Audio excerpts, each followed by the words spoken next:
Hello friends, అందరికీ నమస్కారం. Welcome back to the channel. ఈరోజు వచ్చేసి మనం సిడిఎస్ గురించి తెలుసుకుందాం. సిడిఎస్ గురించి మీన్స్ సిడిఎస్ నోటిఫికేషన్ వచ్చింది మనకు.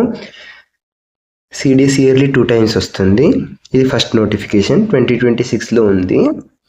దీని గురించి మనం ఈ వీడియోలో ఎగ్జామ్ ఎప్పుడు ఉంది, ఎగ్జామ్ అప్లికేషన్ డేట్స్ ఏంది, ఎలిజిబిలిటీ ఏంది, ఏజ్ లిమిట్ ఎంత, ఎగ్జామ్ ప్రొసీజర్ ఏంది, ఎవరు కండక్ట్ చేస్తారు, మళ్ళీ ఎగ్జామ్ తర్వాత ఇంటర్వ్యూ ఎలా జరుగుతుంది, ప్రతిదీ తెలుసుకుందాము.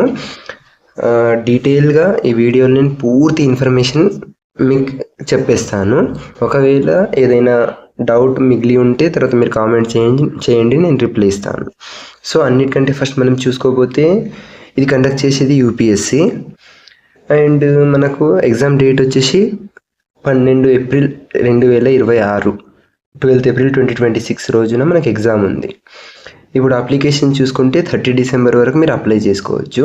అండ్ 30 December వరకు అప్లై చేసుకోవచ్చు అని నైట్ 12 o'clock వరకు ఉంటుంది అని అనుకోకండి. 6 o'clock వరకు మాత్రమే. ఈవినింగ్ 6 గంటలకు క్లోజ్ అయిపోతుంది సైట్. మరి అప్పటి వరకు కూడా వెయిట్ చేయడం కరెక్ట్ కాదు.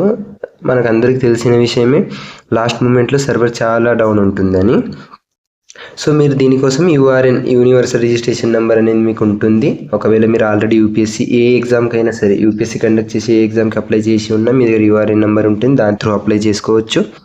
లేదు మీరు ఫస్ట్ టైం అప్లై చేస్తున్నారు అంటే ఫస్ట్ రిజిస్ట్రేషన్ చేసుకోవాల్సి వస్తుంది, యూఆర్ఎన్ నెంబర్ వస్తుంది మీకు.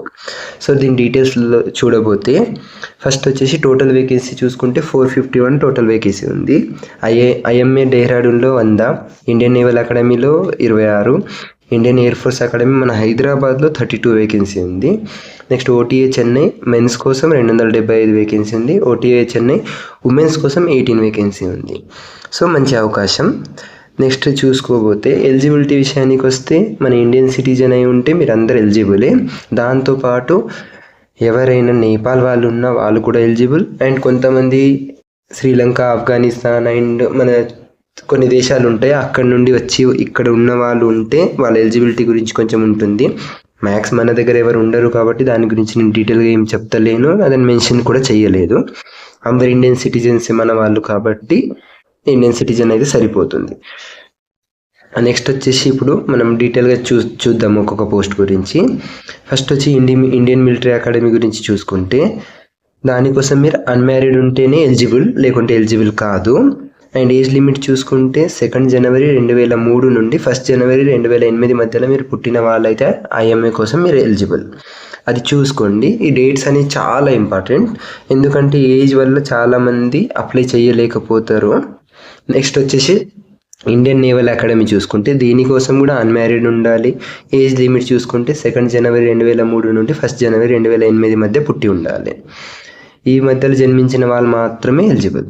Next Indian air force academy గురించి చూసుకుంటే 20 నుండి 24 సంవత్సరాల మధ్య ఉన్న వాళ్ళు ఎలిజిబుల్. ఈ ఏజ్ వచ్చేసి మనకు 1 January 2027 ఆ డేట్న కౌంట్ చేస్తారు.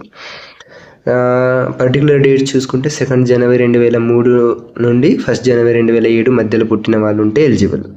నెక్స్ట్ దీంతో పాటు కొంతమంది సిపిఎల్ లైసెన్స్ ఉంటుంది మీ దగ్గర, కమర్షియల్ పైలట్ లైసెన్స్, అది ఉన్న వాళ్ళు ఉంటే ఒకవేళ వాళ్ళకి 26 years వరకు ఉంటే కూడా ఎలిజిబుల్. వాళ్ళు కమర్షియల్ పైలట్ లైసెన్స్ ఉన్న వాళ్ళకు 2 years ఎక్స్ట్రా ఏజ్ రిలాక్సేషన్ అనుకోండి, వాళ్ళకి అక్కడి వరకు ఎలిజిబిలిటీ ఉంటుంది.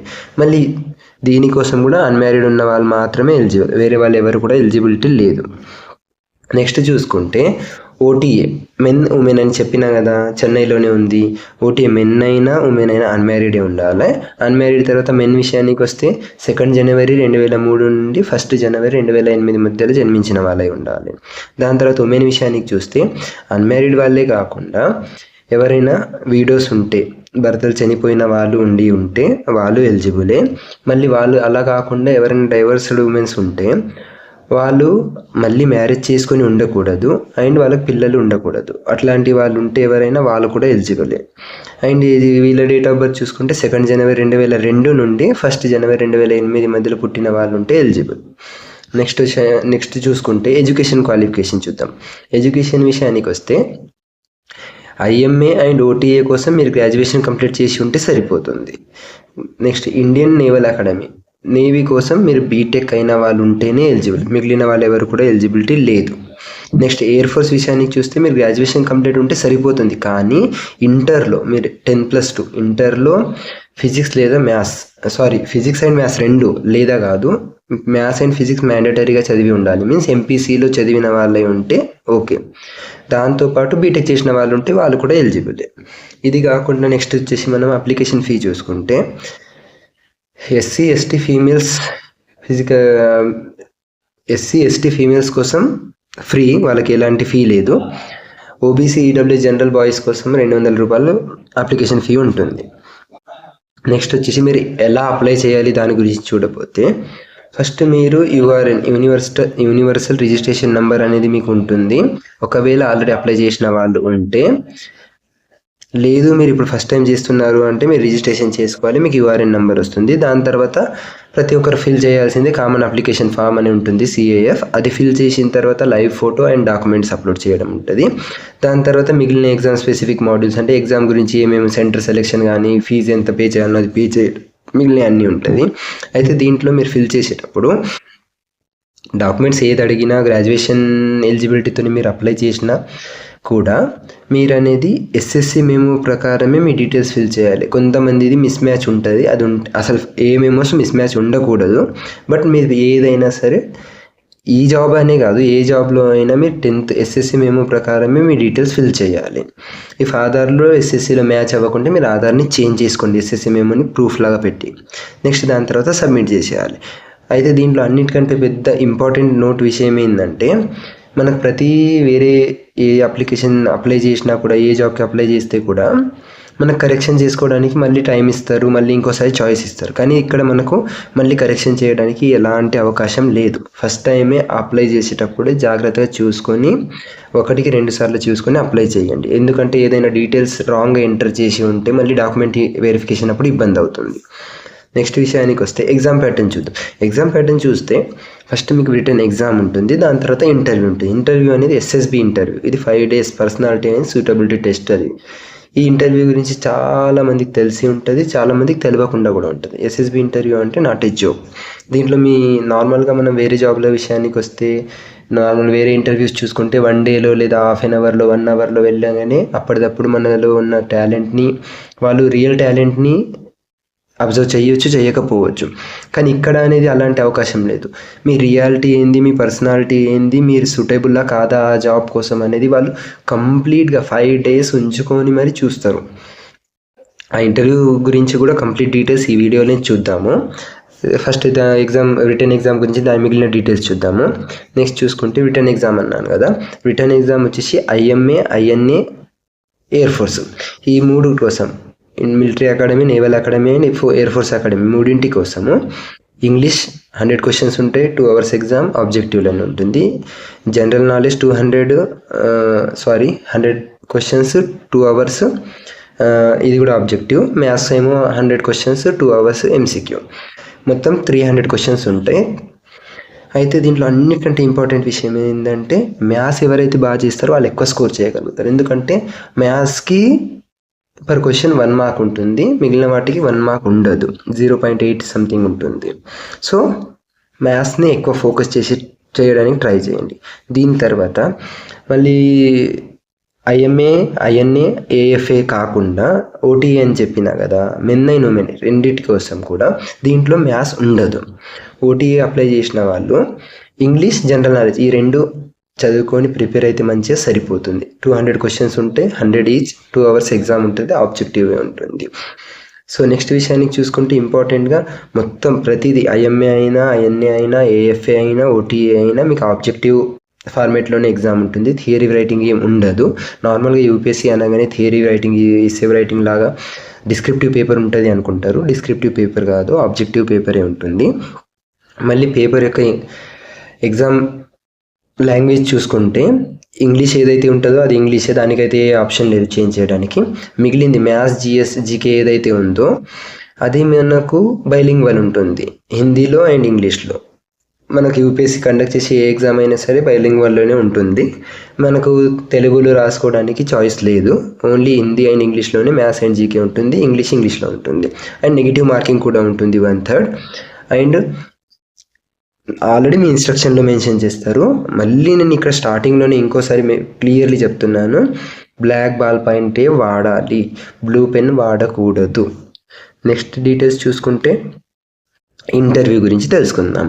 ఎస్ఎస్బి ఇంటర్వ్యూ అంటాం కదా, దీంట్లో నేను మ్యాక్సిమం మీకు ఇన్ఫర్మేషన్ తెలిసేటట్టు చెప్పేస్తాను.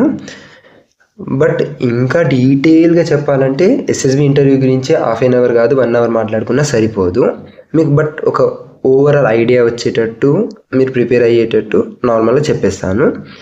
ఇంటర్వ్యూలో ఫస్ట్ మీకు ఎగ్జామ్ అయిపోయిన తర్వాత ఒకవేళ మీరు సెలెక్ట్ అయితే ఇంటర్వ్యూకి వెళ్తే ఫస్ట్ డే 1 వచ్చేసి మీకు ఓఐఆర్ టెస్ట్ అండ్ పీపీడిటీ ఉంటుంది. ఓఐఆర్ టెస్ట్ అంటే ఆఫీసర్ ఇంటెలిజెన్స్ రేటింగ్ టెస్ట్ అని ఉంటుంది. దీంట్లో వర్బల్ నాన్ వర్బల్ రీజనింగ్ ఉంటుంది. మన నార్మల్గా వేరే జాబ్లకు ప్రిపేర్ అయ్యేటప్పుడు ఎలాగైతే రీజనింగ్ ఉంటుందో ఆ టైపే ఉంటుంది. Verbal and non verbal reasoning అంటే మీకు ఐడియా ఉంటుంది, ఇది నార్మల్గా రాయగలుగుతారు. దీని తర్వాత నెక్స్ట్ వచ్చేసి పీపీడిటీ ఉంటుంది. పీపీడిటీ ఏంటంటే picture perception and discussion test అని ఉంటుంది. దీంట్లో ఏం చేస్తారు అంటే మీకు ప్రొజెక్టర్ మీద ఒక ఇమేజ్ బ్లర్ ఉంటుంది. ఆ ఇమేజ్ని ఒక 30 సెకండ్స్ చూపిస్తారు. 30 సెకండ్స్ ఆ ఇమేజ్ చూశాక వెంటనే స్క్రీన్ ఆఫ్ అయిపోతుంది. ఏదైతే ప్రొజెక్టర్ మీద చూపిస్తారో ఆ ఇమేజ్ కనబడదు. లైట్స్ ఆన్ చేసేస్తారు. మీకు 3 minutes 5 minutes సంథింగ్ టైం ఇస్తారు. నాకు ఎగ్జాక్ట్లీ గుర్తు లేదు, నేను ఆల్రెడీ అటెండ్ అయ్యాను కాబట్టి క్లియర్లీ చెప్తున్నాను.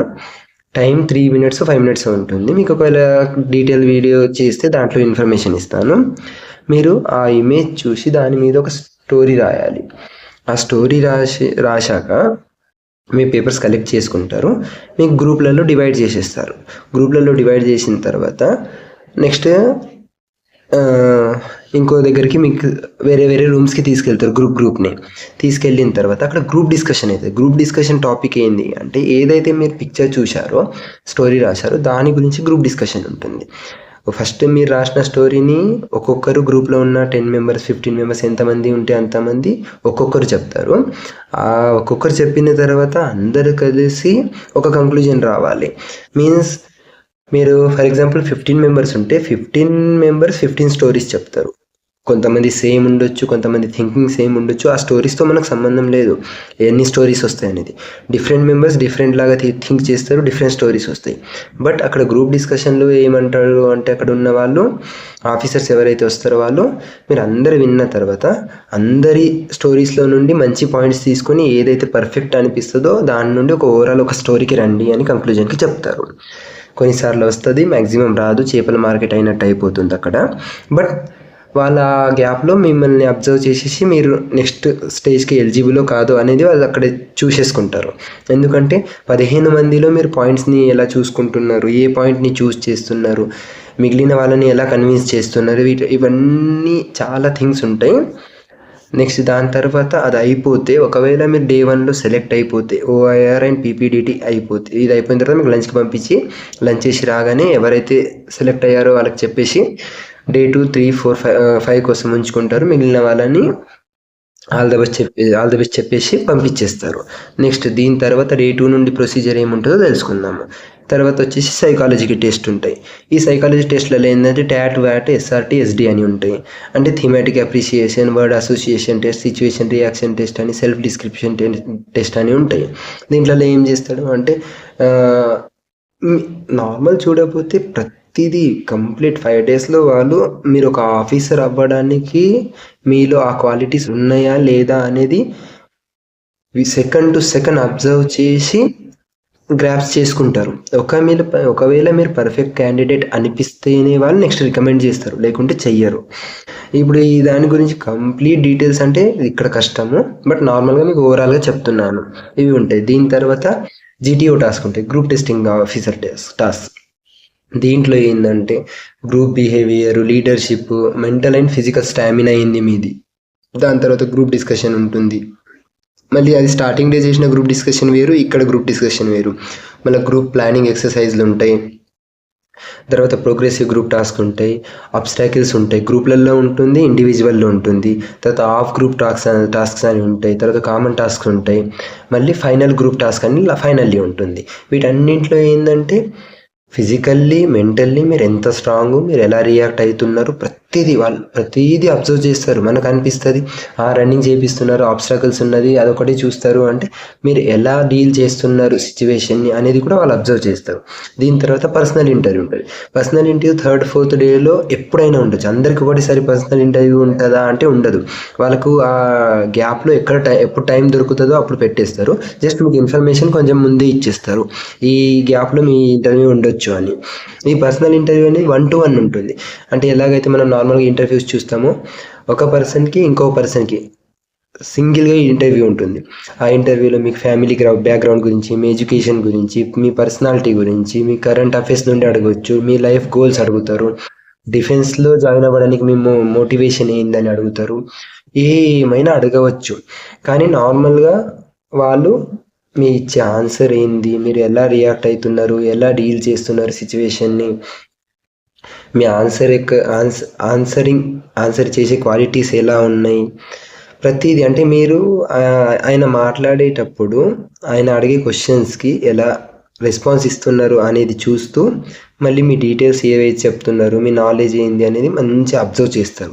పర్సనల్ ఇంటర్వ్యూ అన్న తర్వాత క్లియర్లీ మీ ఒక్కరే ఉంటారు. గ్రూప్ డిస్కషన్లో కనీసం గ్రూప్ మొత్తం ఉన్నది, మనం కనిపిస్తలేము అనిపిస్తుంది. అక్కడ అసలు ఎవరు కనిపిస్తలేము, మన క్వాలిటీస్ ఏర్పడాయి, మనం ఈజీగా అయిపోతుంది అని చాయిసే ఉండదు. వాళ్ళ వరకే అది. మనలాంటి వాళ్ళని చాలామంది చూసి ఉంటారు వాళ్ళు. అది అయిపోయిన తర్వాత లాస్ట్ కాన్ఫరెన్స్ ఉంటుంది. ఈ కాన్ఫరెన్స్లో మనకు చాలామంది ఆఫీసర్స్ దగ్గర మనం మాట్లాడిన తర్వాత, చూసిన తర్వాత, ఇదంతా అయిపోయిన తర్వాత మరి ఓవరాల్గా మన డీటెయిల్స్ చూశాక ఈ 5 days తర్వాత మనము రికమెండ్ చేసే క్యాండిడేటా లేదా మనం నాట్ రికమెండెడా, అంటే మనం ఒక ఆఫీసర్ అవ్వడానికి ఎలిజిబులా కాదా అనేది మనకు అక్కడ తెలుస్తుంది. అక్కడ ఒకవేళ రికమెండ్ అయితే దాని తర్వాత మెడికల్ ఉంటుంది. SSB ఇంటర్వ్యూ 5 days కంప్లీట్ అయ్యాక ఇంటర్వ్యూ ఉంటుంది అక్కడే. ఆ ఇంటర్వ్యూ తర్వాత మెడికల్ ఉంటుంది. మెడికల్ అయిపోయిన తర్వాత ఫైనల్లీ మనం ఏదైతే ఎగ్జామ్ రాసినామో అది ప్లస్ SSB రెండింటిని కలిపి ఫైనల్ మెరిట్ లిస్ట్ వస్తుంది. ఒకవేళ ఫైనల్ మెరిట్ లిస్ట్లో మీ నేమ్ ఉంటే కాంగ్రాచులేషన్స్, లేకుంటే మళ్ళీ restart. But SSB interview crack చేస్తున్నారు అంటే నాట్ ఏ జోక్.